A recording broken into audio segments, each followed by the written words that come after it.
Hi there, I'm Andrea Koppel, and it's Time for Coffee, the podcast where you get to hear firsthand what the jobs and careers that interest you the most are really like.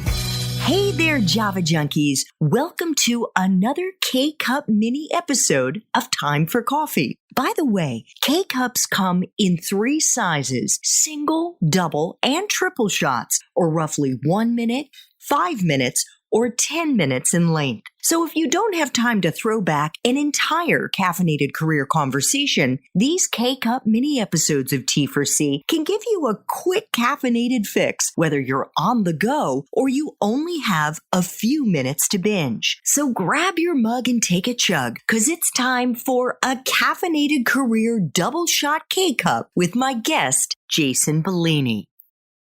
Take us into a typical day, and I know you're a journalist, so there really is no typical day, but to the best of your ability, what would we be seeing if we were kind of a fly on the wall watching you as you go through your day at the Wall Street Journal? Typical day. Okay. Well, I first wrestle with my alarm clock, and we battle it out, usually for a good hour or so, because I set it for an unrealistic time. I say I'm going to wake up at 7 a.m. and it's trying to make that happen. And then usually it doesn't wake up until about 8. And then I'd go get first cup of coffee and I'm reading in on the news, because I know that once the day gets going, I'm not going to have an opportunity to really kind of sit down and read articles and know what's going on in the world. So I value that time. So usually I get myself an hour to read. We call it reading in. Mm-hmm. And once I've done that, then it's tackling the mountain of emails. I try to make that the first thing, or unless there's anything more urgent. And it's a lot of times I'm working on usually 5, 6 stories at once. And so there's incoming traffic, things that need to be dealt with on those stories. And so that honestly takes a couple hours of my day sometimes. It's just dealing with, keeping these stories on track, keeping them moving, responding to sources, asking questions, doing the back and forth. Then I'm oftentimes delving into a script, and sometimes it's multiple scripts. We've got new material that just came in. Okay, I need to watch that. I need to find the best moments in that and figure out how that fits into the story. I'm coordinating with a video editor, coordinating with the producer of the piece. And from there, I feel like I'm just on the treadmill. You crank it up to 10 and I'm just running. If I'm lucky, I'll race downstairs, 3rd floor, grab some lunch to eat at my desk, and it's just go. And phone calls. I usually have several phone calls scheduled during the day, 4 or 5 different calls, maybe related to the story I'm working on now, or maybe related to a story that seems like it might have potential 6 months from now. So you got to keep priming the pump if you want to have stories for the future. Now, you can't just worry about today. You got to be worried about 6 months from now as well. The day keeps going on and on and on. If I'm lucky, I'll escape to go down to the gym for an hour. I haven't been as successful with doing that lately. I've just been too busy. Oftentimes we're coordinating the trips and travel. And then before I know it, it's 7, 8 p.m. and realize, okay, all right, I'm exhausted. Time to go home, and whatever the evening will bring. And rinse, repeat. That's a kind of a day. It's hectic. It's hectic, but fun.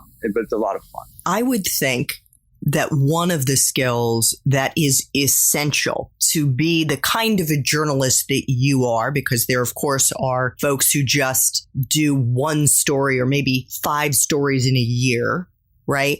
But to be the kind of journalist that you are, who is doing long form pieces, but has 5 in process at any given time, you need to be one hell of a multitasker. One hell of a multitasker. And also, I don't think it's possible without really using the calendar well. I'll look at the stories that I'm working on, and it could be 5, 10 things, and I'll go through each one of them. They're like, okay, what can I plug into my calendar today to keep that one moving, to keep advancing that one? I don't have an assistant. I'm my own assistant. I've got to schedule my time and make sure that there's things that are locked down.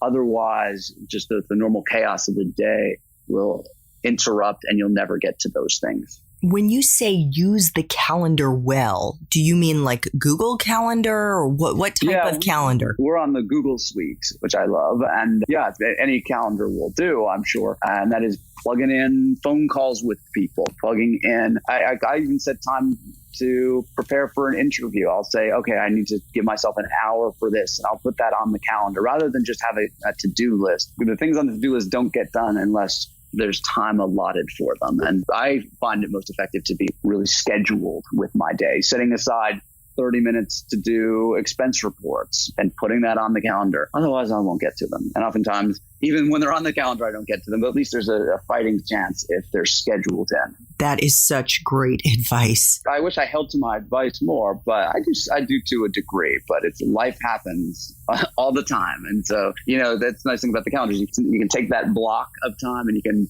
move it down, move it to later in the day or move it to the next day. But it's still there. It exists. And then you got to do it. Thanks for tuning in to this K-Cup mini episode of Time for Coffee. If you want to listen to our entire caffeinated career conversation, please check out the show notes for this episode. Thanks so much for listening to Time for Coffee, where the professionals in the jobs that most interest you always have time to grab coffee 24/7, no matter where you live. I have one quick favor to ask you. Remember to rate, review, and subscribe to Time for Coffee. Thanks so much.